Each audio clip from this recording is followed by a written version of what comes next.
पुण्यातील काळेपडळ पोलीस ठाण्याच्या हद्दीत एक धक्कादायक प्रकार उघडकीस आला आहे।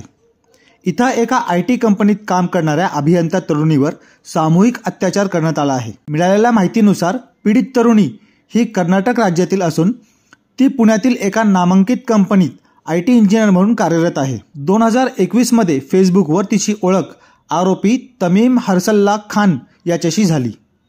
खान याने आपल्या वडिलांचा मोठा बांधकाम व्यवसाय असल्याचे सांगून तिचा विश्वास संपादन केला। त्यातून दोघांची ओळख वाढत गेली आणि त्याने लग्नाचे आमिष दाखवून तिला भेटायला बोलवले। कांदिवली येथील फॅब हॉटेलमध्ये त्यांची भेट झाली। ओळखीचे रूपांतर प्रेमसंबंधात झाले। त्यानंतर आरोपीने लग्नाचे आमिष दाखवून पीडितेला जाळ्यात ओढले। हॉटेलमध्ये राहिलेल्या या कालावधीत आरोपीने तिच्या शीतपेयात गुंगीचे गोळ्या टाकून तिच्यावर लैंगिक अत्याचार केला। त्यानंतर आरोपी तिला कारने पुण्यात घेऊन आला आणि पुन्हा तिच्यावर अत्याचार केला। इतक्यावरच न थांबता तमीमने आपल्या 3 मित्रांना फोन करून बोलावले आणि त्या तिघांनीही पीडितेवर सामूहिक बलात्कार केला। तसेच आरोपींनी महागड्या गाड्या रेंज रोवर, मर्सिडीज, पॉर्श दाखवत स्वतःला श्रीमंत असल्याचे भासवले आणि तिची फसवणूक केली।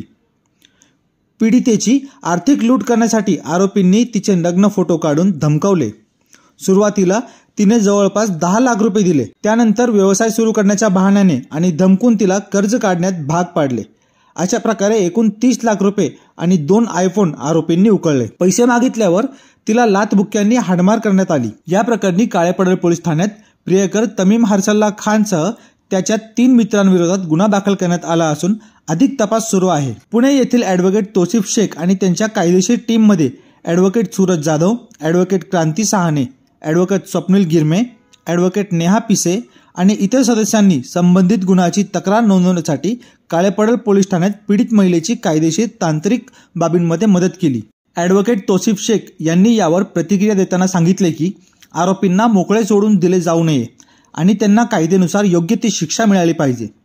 त्यांनी यावर भर दिला की संबंधित आरोपींनी केवळ महिलेचा शारीरिक वस्तू म्हणून गैरवापर केला नाही तर आर्थिकदृष्ट्याही त्यांचे शोषण केले आहे। त्यामुळे अशा विकृत मानसिकतेला वेळेत कायद्याने धडा शिकवणे आवश्यक आहे।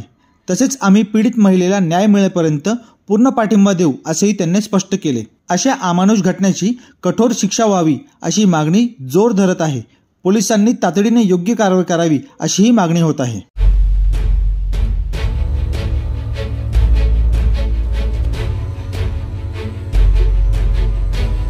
आवाज टुडे निर्भीड भूमिकांचे व्यासपीठ।